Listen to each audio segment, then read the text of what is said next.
Hello friends, कैसे हो आप लोग। आई होप आप सभी लोग अच्छे हो गए, मस्त हो गए, फर्स्ट क्लास हो गए। तो चलिए शुरू करते हैं आज की ये स्टोरी। आज की जो स्टोरी है हमारी, ये बिल्कुल ही अलग होने वाली है, क्योंकि ये जो स्टोरी है हमारी ये एक रियल इंसिडेंट पे बेस्ड है। और इस स्टोरी का नाम है श्रापित फ़ोन कॉल, या फिर पूरा फ़ोन ही श्रापित था। तो चलिए आइए देखते हैं। बट स्टोरी शुरू करने से पहले मैं आपसे पूछना चाहूँगा कि आप इस सिचुएशन में क्या करेंगे।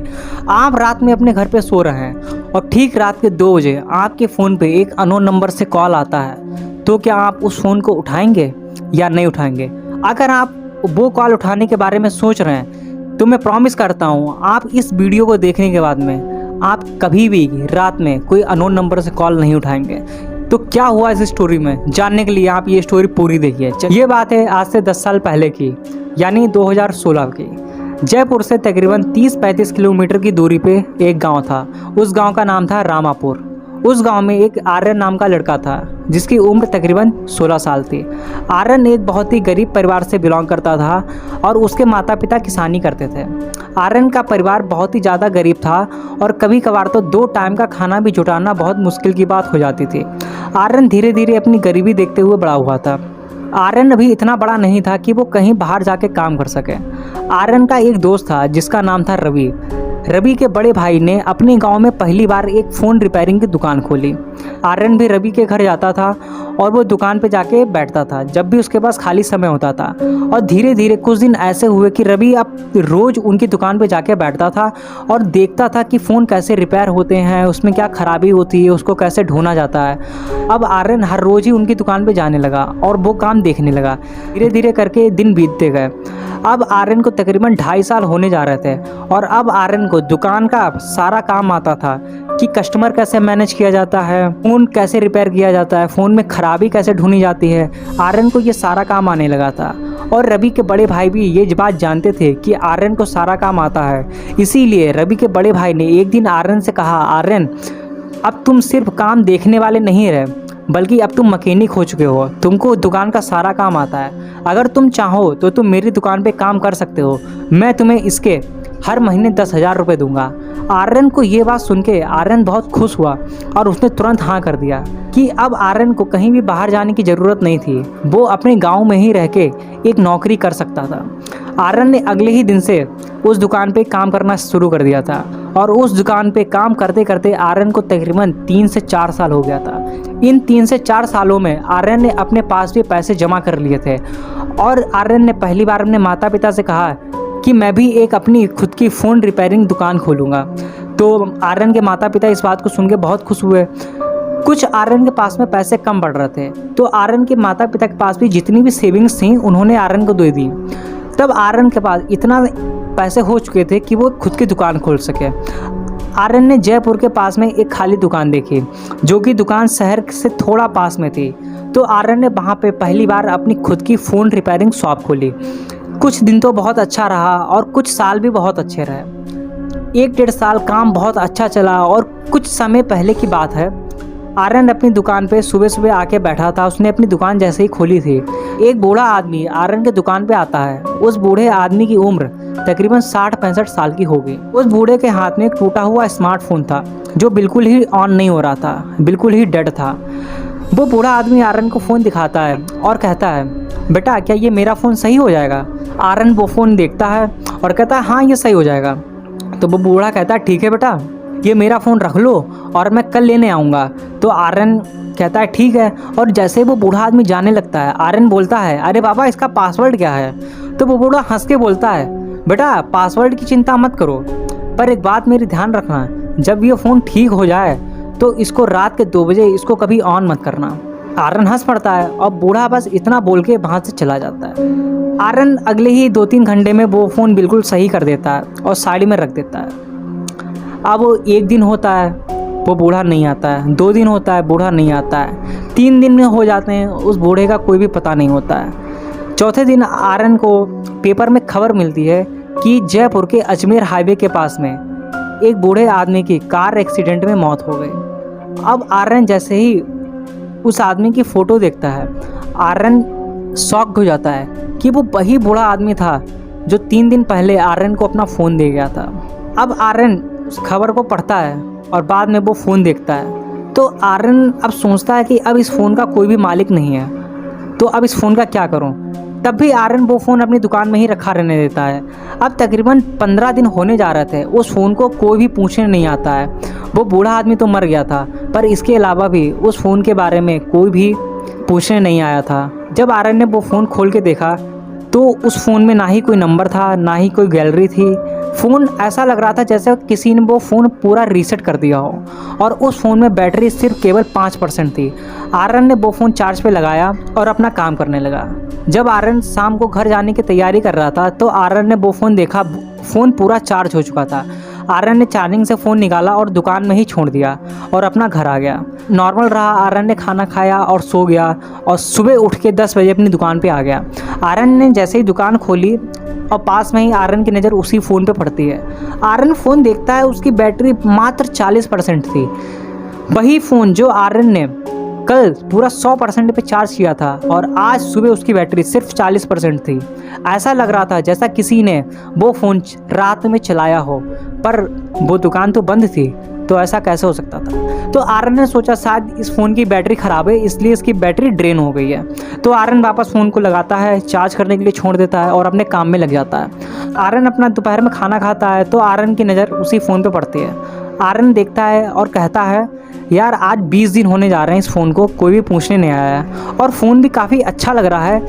एक काम करूँ, इस फ़ोन को मैं अपने पास रख लूँ। तो आर्यन इस बात से अपने आप में एग्री हो जाता है, और आर्यन क्या करता है, अपने फ़ोन से एक सिम कार्ड लेता है और उस फ़ोन में डाल देता है। और उस दिन के बाद आर्यन को नहीं पता था कि उसकी ज़िंदगी पूरी तरीके से बदलने वाली है। आर्यन उसी शाम वापस अपने घर जाने के लिए तैयार होता है। आर्यन अपना लंच बॉक्स, दुकान की चाबी, सब कुछ अपने बैग में पैक करता है। अपने दोनों फ़ोन, अपना फ़ोन और उस बूढ़े का फ़ोन बैग में रख लेता है और अपनी बाइक स्टार्ट करता है और घर चला जाता है। पहले दिन तो सब कुछ नॉर्मल रहा, आर्यन के साथ कुछ भी नहीं हुआ। अगले दिन वापस फिर से आर्यन दुकान आता है, अपनी दुकान खोलता है, सारा काम करता है जो आर्यन हमेशा करता है, फ़ोन रिपेयर करता है, और फिर धीरे धीरे करके शाम हो जाती है। फिर आर्यन अपनी दुकान बढ़ाने लगता है। जब आर्यन अपनी दुकान का शटर गिराता है तब आर्यन को ऐसा महसूस होता है कि कोई उसको पीछे खड़े होकर देख रहा है, और जब आर्यन अचानक पीछे मुड़ के देखता है तो वहाँ पे कोई भी नहीं होता। बस थोड़ी दूर पे 1-2 आदमी खड़े थे जो आपस में बात कर रहे थे। आर्यन को लगा शायद ये मेरा वहम है।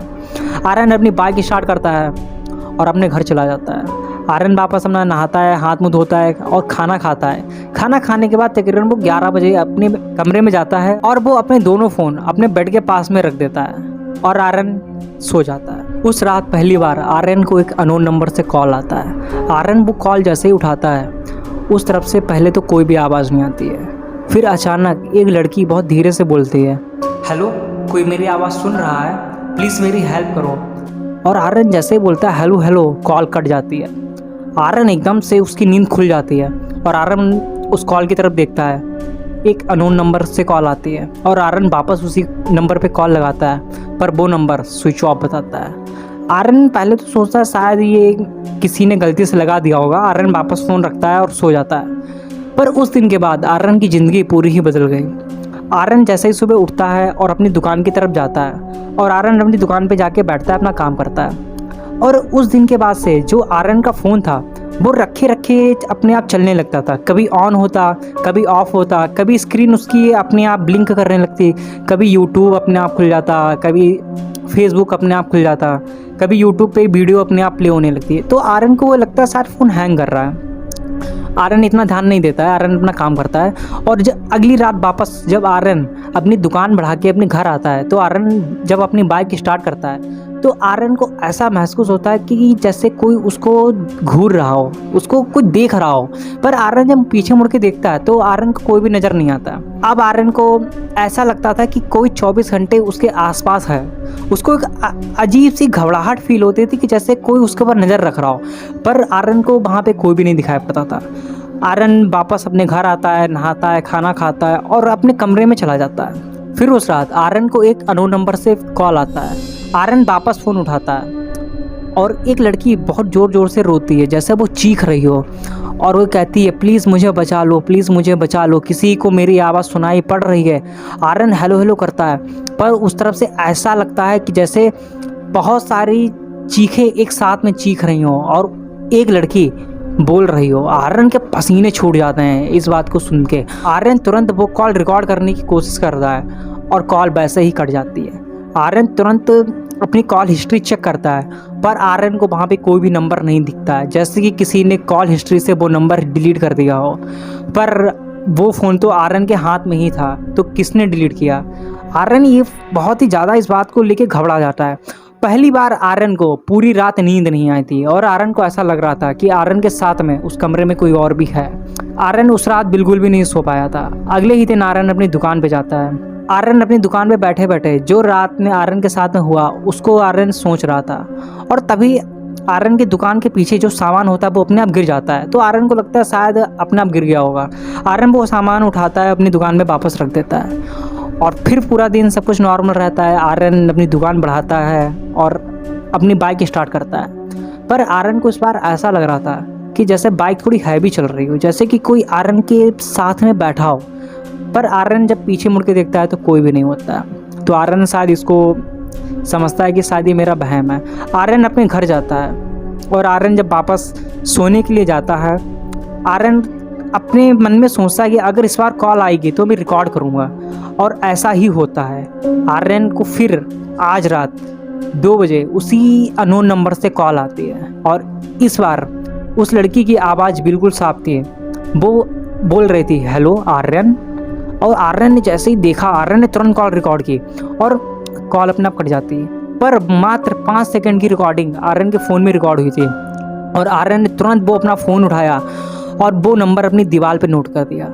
और उसके बाद में जब आर्यन रिकॉर्डिंग सुनता है तो ऐसा लग रहा था कि उस लड़की के पीछे एक बहुत ही भयानक आदमी की आवाज़ आ रही थी और वो आदमी बोल रहा था, फ़ोन बंद कर, फ़ोन बंद कर। इस तरीके की आवाज़ आ रही थी। और आर्यन सुबह उठता है, सबसे पहले वो उस रिकॉर्डिंग के बारे में देखता है, अपने फ़ोन में रिकॉर्डिंग चेक करता है। वो रिकॉर्डिंग अब डिलीट हो चुकी थी, जैसे किसी ने उसके फ़ोन से डिलीट कर दी हो। पर जो आर्यन ने अपनी दीवार पे नंबर लिखा था वो नंबर अभी भी लिखा था।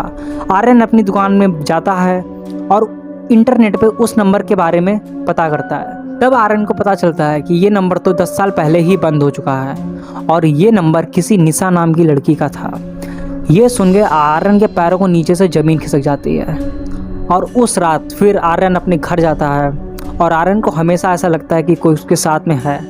आर्यन उस रात अपने बेड पे जैसे ही लेटता है और सोता है और जैसे ही 2 बजते हैं आर्यन को फिर से उसी अननोन नंबर से कॉल आता है। और इस बार आर्यन जैसे ही कॉल उठाता है और आर्यन को सिर्फ एक आवाज़ आती है, तुम मेरे साथ चलोगे आर्यन? आर्यन जैसे ही ये सुनता है वो कहता है हेलो हेलो और कॉल कट जाती है। आर्यन उठता है, वापस अपनी दुकान जाता है। सब कुछ तो पहले दिन नॉर्मल रहता है। आर्यन अपना लंच करता है, अपना काम करता है और रात में अपनी दुकान बढ़ा के आता है। जैसे ही आर्यन अपनी बाइक स्टार्ट करता है, अपने घर के लिए निकलता है और तभी आर्यन के उसी अजमेर हाईवे पे एक ट्रक से टक्कर लगने के बाद में उसकी एक्सीडेंट होने के कारण मौत हो जाती है। और जब पुलिस वहाँ पे जाती है तो उसको वहाँ पे सिर्फ आर्यन का फ़ोन मिलता है जो आर्यन का होता है। दूसरा फ़ोन वहाँ से गायब हो चुका था और उस दिन के बाद ना ही वो फ़ोन किसी को मिला, ना ही किसी को पता चला कि आर्यन की मौत कैसे हुई। ये एक हादसा बन के रह गया। पर वो फ़ोन कहाँ गायब हुआ जो आर्यन को उस बूढ़े आदमी ने दिया था? तो ये क्या था? ये एक श्रापित फ़ोन कॉल था या पूरा फ़ोन ही श्रापित था? तो आई होप आप लोगों को ये स्टोरी बहुत ही अच्छी लगी होगी और आप मुझको कमेंट में बताइए कि आपको इस स्टोरी में सबसे अच्छा पार्ट और सबसे हॉरर पार्ट कौन सा लगा। और आपके पास भी अगर कोई ऐसी इंटरेस्टिंग स्टोरी हो तो आप वो मेरे साथ शेयर करिए, मैं उसको कवर करूँगा अपनी नेक्स्ट वीडियो में। Thank you.